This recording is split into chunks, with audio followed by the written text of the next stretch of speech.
today's video is really exciting because it's my very first What's New at the Drugstore video. And I know other people have done this too, but I'm going to be putting my very own spin on it by doing a hits and misses edition. Guys, look at all this new makeup. Like seriously, I've been using all of this over the last couple months, so I have a lot of opinions to share with you. I do want to go ahead and mention though that if you're looking for reviews on the new CoverGirl stuff, including the palettes or like the lip products or even the mascara, those will not be in this video because I have a full review already up for you guys on all of those. But also I will not be mentioning the L'Oreal True Match Lumi Cushion Foundation because I have a whole other first impression on this too. So yeah, if you want to check those out, just click that little eye right up there and I'll have them listed out for you. But today we are going over 3 main categories with the products I will be talking about, which are brows, eyes, and lips. Go ahead and be sure to check the description though, because I'm going to have everything listed out for you guys, as well as all of the timestamps, because I have a feeling that this video is going to get a little bit long. So if you guys want to check out just like one product that you're super interested in, just yeah, make sure to check the description box. But I also have the timestamps available for like the actual overall categories too, because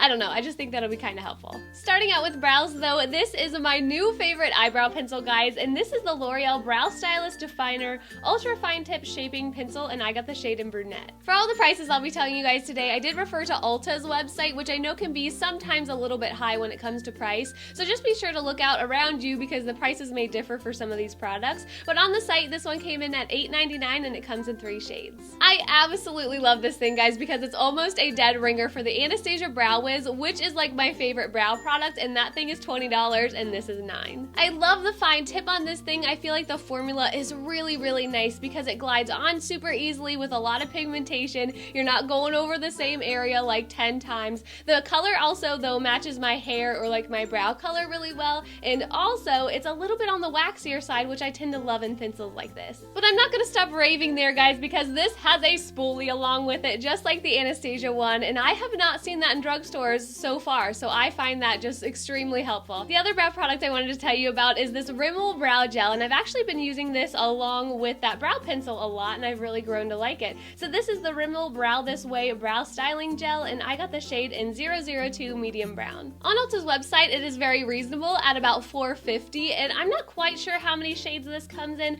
When I looked it up, it just showed this one, but I actually got a lot of these Rimmel products I'll be talking about in Marc'er, and I feel like they did have more shades than just this one. When I first tried this, I was a little bit 50-50 because I find the brush a bit big. I just find that I have to be really careful when I'm placing this product through my brows, or it kind of gets everywhere. But it's just one of those things where I was like kind of on the fence about it, but I just kept reaching for it. Personally, for me though, I have tried to use this on its own, and it doesn't provide enough precision and color just by itself, which is why I've been pairing it with that L'Oreal pencil. Pairing the two together though, I just feel like has been the perfect pair for my brows lately, because I feel like sometimes when I go through with a pencil, I don't know if it's just the way my hairs are laying, but sometimes I just see like little gaps of color, so I feel like this has really helped combat those, and also just set my brows in place just in case if I have any of those crazy ones that are not laying where they're supposed to. Hopping into the eye products, I do have a primer to tell you guys about, and this is the new Maybelline Master Prime Long Lasting Eyeshadow Base, and I got the one in Prime and Smooth. On the Ulta website, it is $7.99, and I remember looking over the display of this thing, and it did have a few different finishes. On the Ulta site, when I like just looked up this one,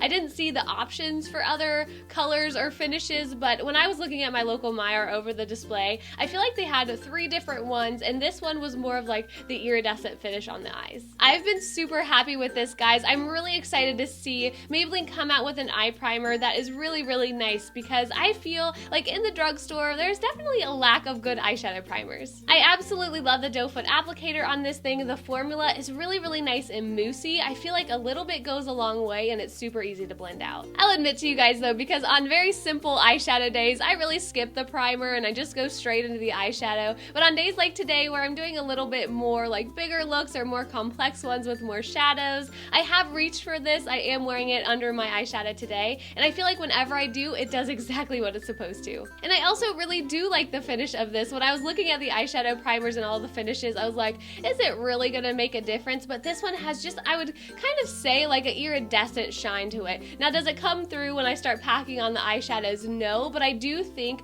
that like in the summertime or something, if you just want to put this on your lids to keep oil at bay, I feel like the finish would be super pretty on its own. Next up, I have a couple of mascaras to share with you guys, and the first one that I want to tell you about is one of my new favorites, and this is the Revlon Volume and Length Magnified Mascara. Now with both of these, you guys know I don't typically get the waterproof versions, but this one is really neat, because if you guys remember the Revlon Ultimate Mascara that came out, I would say a couple months ago, I posted about it on Instagram. That is essentially the same formula as this, but with a different brush. If you guys recall, that Ultimate Mascara brush was super tiny, super plasticky, and I just wasn't a huge fan of it. So when I was in the drugstore one day, I had no idea that this was going to happen. I went around the corner and I saw the display of all of these super colorful mascaras with all of their different brush styles, and I was a happy girl. So with mine, I did go with the blue one. I feel like this packaging is super pretty, but I also love the idea of just like an overall mascara. Typically when I have all of these choices, I go for one that's kind of going to give me the best of both worlds. Of course, I had to go with a natural bristled brush just because that's what I prefer, and I really like the shape of this, guys. It's pretty darn standard. It does taper just a little bit towards the end, but I feel like the shape along with the formula just really hugs my lashes and coats them really well. For me, this is definitely one of those formulas that you have to be patient with and letting it dry a little bit in between coats and adding about 3. But guys, when I do that, I cannot get over my lashes. They have a lot of volume, a lot of length, to the point where my mom looked at me from the side and she's like, "Lacey, do you have false lashes on?" And I'm like, "No, but I absolutely love this new mascara." But with all of that length and volume, I have incredible separation. I cannot get over the separation of this stuff and the volume. I'm typically somebody who I don't mind if some of my lashes clump together just so I can get that super volumized look. But with this, each individual lash has a ton of volume, but I can see every single individual lash. Oh yeah, and I guess I should tell you, I have no wear issues with this either. No flaking, no smudging, no transferring, anything like that. And I've also worn it on my bottom lashes and I love the look. And last but not least, for the eye products, this is the new Rimmel mascara, and it's the super curler one. And this is actually the one I'm wearing today, and it comes in at $5.99 at Ulta. Guys, I was really excited for this mascara because it's one of those that says it's going to beautifully curl your lashes without an eyelash curler. So whenever I see mascaras like that, I'm really intrigued, because for me, I do have kind of a natural bend to my lashes, so I don't use an eyelash curler on an everyday basis, but I really rely on my mascara formulas to curl them a little bit more. It's supposed to give you a 90-degree curl, and it's supposed to hold for 24 hours, but when I use this, guys, it does not curl my lashes any more than any of my other formulas. And along with that, I mean, I don't feel like it did anything right for them either. I mean, I'm wearing 3 coats of it today, and whenever I apply it, it's one of those super natural formulas that I don't feel like grabs onto my lashes and distributes a ton of product. So because of that, I just feel like every coat is super light, it doesn't build up super well, and the end result, it does not have a ton of volume, length, or curl. So when it comes to the marketing of this stuff and what I was expecting, it didn't live up to it. But I do want to say I love the style of this brush. It's super fluffy, natural bristles. It does have a little bit of a curve to it, so I really like the brush, but I just don't think the formula worked well for me. Getting into probably the biggest category in this video, and that is lip products, guys. You know I'm very excited for this. Lip products are my favorite, and I just feel like so many different ones are coming out right now. I do want to go ahead and start with the basics though, because this product to me was super interesting when I saw it.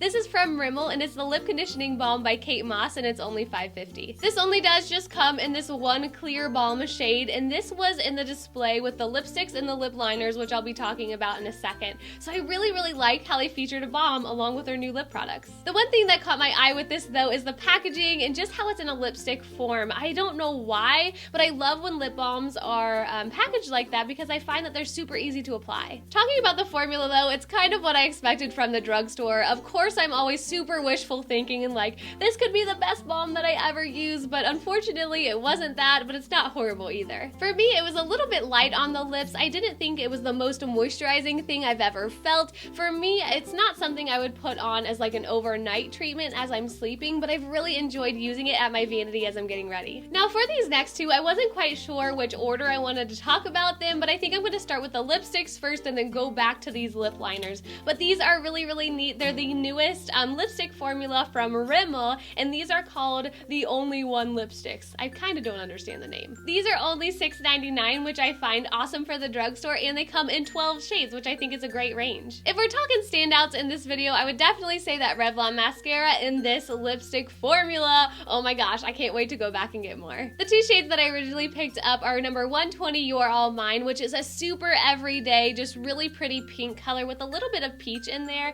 and it's one of my go-tos. Like, I keep this in my purse and I wear it all the time. And then the other one is 800 Under My Spell, and this is not for every occasion, I don't think. It's one of those super deep dark berries. As far as the formula goes on these, they honestly remind me a lot of the Revlon lip butters, which is crazy because when I saw these in the store and I like took one of the lids off, I was like, oh my gosh, that totally reminds me of a lip butter. But they're super comfortable on the lips. They glide on really well with amazing opacity, guys. These things are so pigmented. But I've also really loved the glossiness of them, especially in this nude shade. I haven't been one to love glossy finishes, but for some reason I find these so beautiful on the lips. But getting into the matching lip liners, these are the Exaggerate full color lip liners. They are $5.99 each and they come in 12 shades. The two shades that I got are You're All Mine and Under My Spell, and if those names sound familiar, they're the exact names of the lipsticks. Which leads me to believe that they came out with a lip liner for every single one, and I'm just so appreciative of that. I love how Rimmel did that. So with these, I have tried them, and I am not a huge lip liner person. I just want to put that out there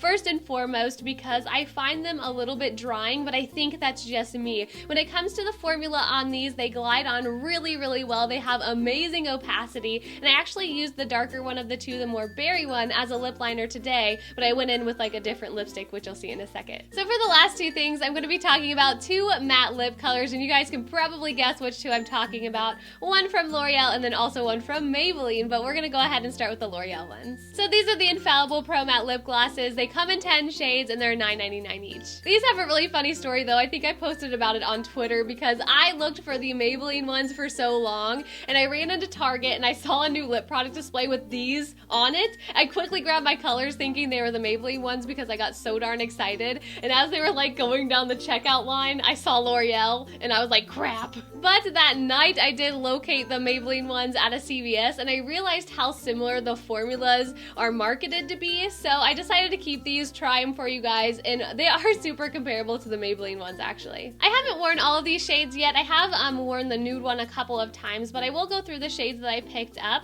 I got 300 Blushing Ambition. I also got 306 Aphrodite Kiss, I believe, and 310 Forbidden Kiss. As far as these go, I do like them. I just don't think they're one of my favorite lip products. I think the colors are beautiful. They do tend to have a lot of bright colors in the line, but also some more nude ones too. And I will say that I do prefer the applicator of these over the Maybelline ones. The formulation is nice. It is color packed, that is for sure. And it just glides on super smooth and velvety. As you can see though, the applicator is really nice with that pointed tip because I do feel like I can get around the lip line a lot easier. This is another lip product though that says it's a matte. It does go on a little bit glossy and it does dry down, but when I have these on my lips for say like 4 or 5 hours, I do find them settling into the lines of my lips just a little bit and kind of drying them out, but that's kind of what I expected with these matte glosses. And last but not least, let's go ahead and talk about the Maybelline Vivid Matte Liquid Lip Colors. Now these are something that I was so excited for. I have enjoyed using them, but I don't think they are like one of my favorite lip products of all time. But the good thing about these though compared to the L'Oreal ones is that they're $2 cheaper at $7.99 each, and they do come in 10 shades as well. Now hear me out for a second, because even though the formulas of these are very similar, I do want to say that I prefer the Maybelline ones just because the line is full of those bright bold colors, and I've also had more experience and positive things come from Maybelline lip products compared to L'Oreal. With that being said though, like with the L'Oreal ones, I did find these a tad bit drying when I did have them on for a long time. But guys, if you want bright bold color, this is your line, let me tell ya. The shades that I ended up getting in this line were 20 Electric Pink, which is just that. This color I thought was gonna be like a fuchsia, but it is that bright Barbie doll, like in your face pink, so I'm not quite sure how much use I'm gonna get out of this one. But I also got 25 Fuchsia Ecstasy, and this one is a little bit more along the lines of the fuchsia one, but this tends to have a little bit more red in it, I feel like. As for the one I'm wearing today, this is number 40 Berry Boost, and I feel like out of all 4 of these, this one is totally my favorite.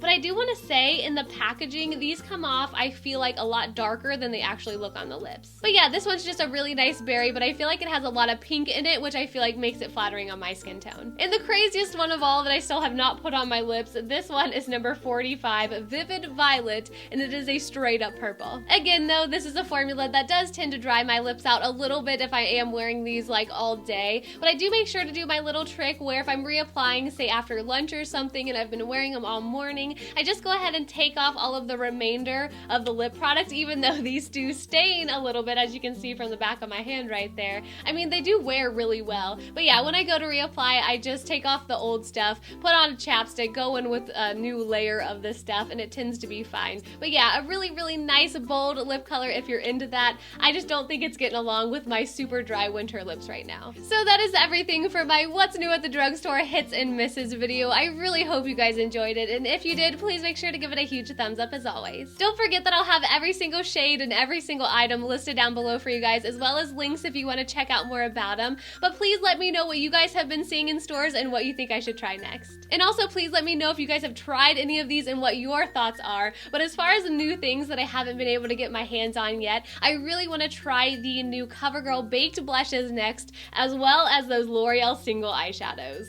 Oh my gosh. Guys, I watched Tati's video on them where she swatched all of them, and I fell in love with so many of them. I can't wait until I start seeing them here in Ohio. So yeah, I hope you guys have a great rest of your day. Thank you so much for watching as always, and I'll see you next time. Bye!